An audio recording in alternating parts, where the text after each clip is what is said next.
Rahmaninovi aeg on saanud mööda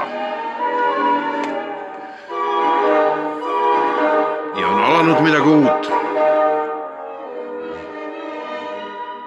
Lootus hakkab realiseeruma.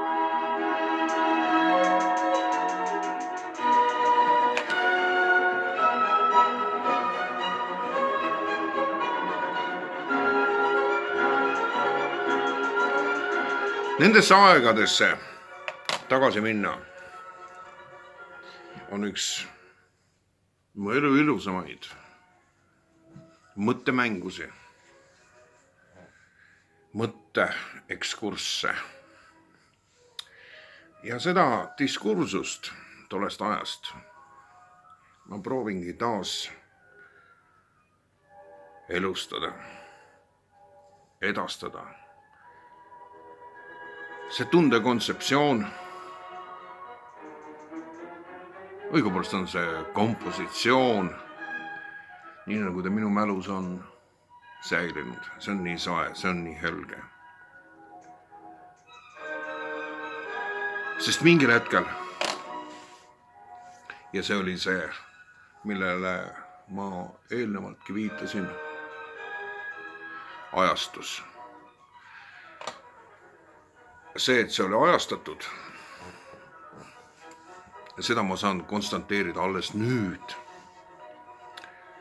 ajasillalt tagasi vaadates, et mul õnnestus see ajastus. Ma ei tulnud omadega enam välja. Tee oli täiesti püsti ees. Ma hästi põgusalt libistan üle, et illustreerida seda seisundit täpselt ja lühidalt, kuhu ma olin jõudnud. Ma olin sellel hetkel 33-aastane, isegi täpsemalt öeldes 33,5 aastane. Väga märgiline iga. See oli Kristuse iga, kui tema missioon lõppes. Nii on vähemalt maailma ajaloolaste niisugune teavitus selles küsimuses, et nad on selles suhtes, selles vanuses on ühel nõul. Sellepärast ma väga väärtustan seda iga 33,5 aastat ja minu elus sai see murde jooneks. Seisund, milles ma olin, oli tüüpiline akuutse alkoholismi faas, kus inimene oli degradeerunud sellele tasandile, kus ta tegelikult oli sotsiaalselt täiesti võimetu, täiesti oimetu ja ainukene suunatud tegevus oli alkoholi saamise nimel liikumine ükskõik kuhu, ükskõik kellega, ükskõik mis hinnaga. Akuutne alkoholism. Seisund, kus kohas see nähtamatu vikat niidab tohutult inimesi. Ma jäin selle vikati sfäärist välja. Ma sain küll neid hoopisi, mis on vajalikud, sest kui ma poleks neid saanud, siis ei oleks minu muutumine olnud jumalik, ta oleks olnud inimlik. Aga mis on inimlik, see ei saa olla jumalik, sest jumalik ei ole inimlik. Ma tahtsin elada, ma tahtsin ellu jääda. Mul oli elu iha. Mul oli sedavõrd kergem, et ma olin usklik inimene, usklik mees. Ma olin Jumalaga kogenud eelnevatel eluperioodidel 9 aasta raames küll.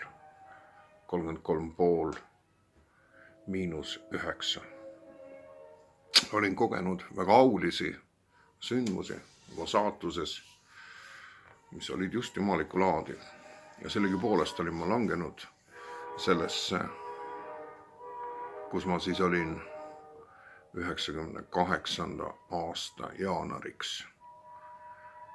Pool kurt, pool pime, oimetu, kelle peamine jõu saavutus oli ennast püsti ajada värisevate jalgade ja kätega. Ja minu teeks oli jõuda AA koosolekule, oma esimesele AA koosolekule anonüümsete alkohoolikute vennaskonnas Tallinna kesklinnas, ikka seal tuntud Wismari tänaval, kus sellel ajal tegutses jõuliselt rühm, mis tegutseb jumala arvus siit saadik. Mul täpselt ei tea, sest ei ole enam nii tihedat sidet, aga ma loodan, et see Eesti ja Tallinna esimene AA rühm 90. aastate algusest, et see toimib siit saadik, mis on saanud päästerõngaks, ma usun, mitmele tuhandele inimesele, Eesti alkohoolikute armees pealt ligilähedaselt 30 aasta jooksul. See arve ei ole just väga suur, ei kõla nii väga seksikalt, aga see on reaalsus. Õnneks on A-rühmasi töötamas ja toimimas üle meie tillukese riigi. A-töö ei ole küll nii-öelda liialt aktiivne, kui võrrelda näiteks kõrval asetseva Soomega, kus on AA-võrk on tihe ja ta on vana, ta on tõsiselt vana, ta on minu kohe vist 80 aastat saab täis selle kummalise vaimse liikumise ajaloost Soome Vabariigi territooriumil. Ja igal juhul sellel ühel sambusel veebruari õhtul ma jõuan A-sse. See on kommerdamine sinna. Bussiga sõidan kuidagi viisi, 5. liini bussiga. Ja ma jõuan sellele koosolekule. Ja ma jätan vahele, mida ma seal nagu kogen selle järgneva tunni pooleteise jooksul, mis A-koosolek kestab. Inimesi oli tollel õhtul koos suhteliselt palju. Ma hindan, et seal võis olla üle 20 inimese selle väikese pisikese keldriruumi, niisugune tore võlvkelder, kohandatud koosolekute viimiseks, niisugune hea õdus koht, alkohoolikute väike paradiisi aiakene. Ja üle 20 inimese oli kindlasti koos. Ja need olid jõulised A-liikmed.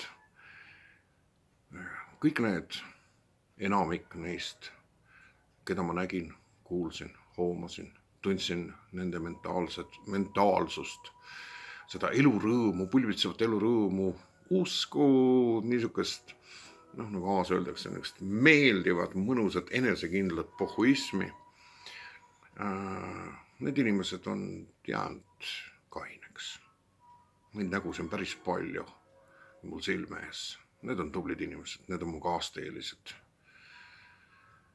Ma ei ütleks, et need mu sõbrad on, aga need on mu kaasteelised. Ja ma hindan neid ülikõrgelt, sest nende kaasabil muutus midagi. Ja ma markeeriks seda peamist tunnet. Ja see on see, et ma tundsin, et ma olen koju jõudnud.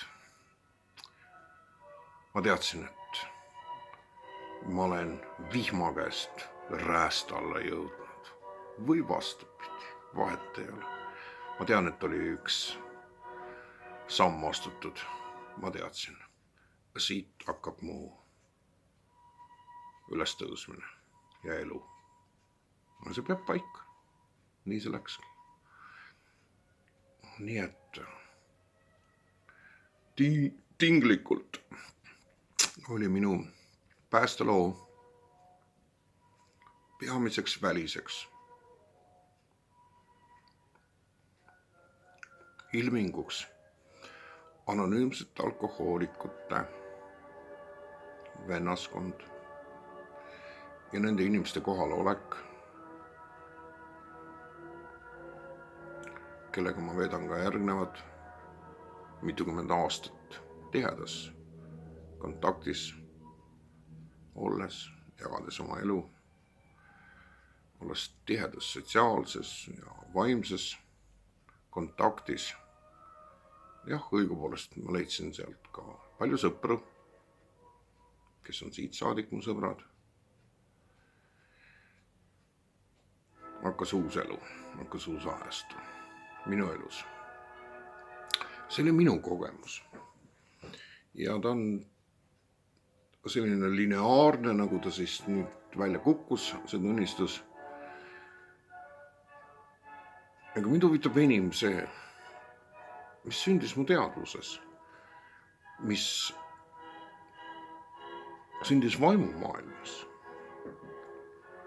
mis olid kõik need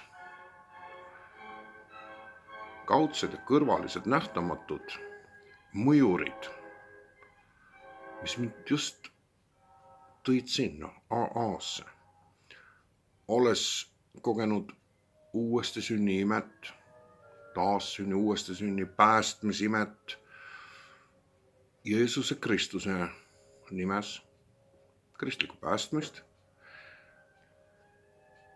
osutub siiski mulle uue elu ainsaks kindlaks indulgentsiks ja aluseks AA-rühm.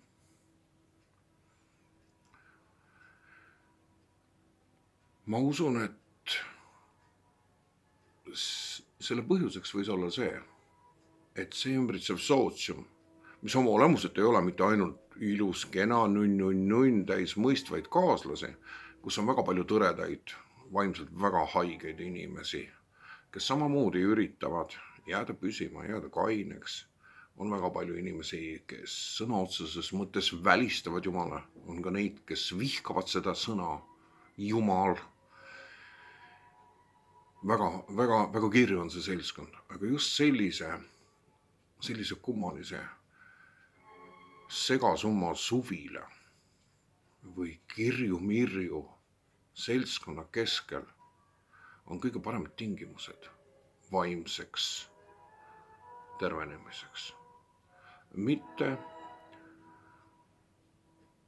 ühe ülbalise, ühes suunas selgelt liikuva suvalise kristliku koguduse keskel. Paraku on see minu kogemuse osa. Ma olen kristlane ka täna. Jeesus Kristus elab mu südames, mu teadvuses ja juhib mu elu oluliselt sügavamalt ja lähemalt. See on minu isiklik suhe Jeesuse Kristusega, Jumala kehastusega inimesena. Minu suurima autoriteedi, õpetaja, minu issandana. Aga minu vaimne tee sai alguse seal ja jätkus mitukümmend aastat. Ja ma ei kahetse ühtegi hetke, et see nii läks. Nende aastate jooksul kujunes must välja kunstnik selliseks, nagu ma olen tänaseks kujunenud. Minu järel jäävad minu jäljed.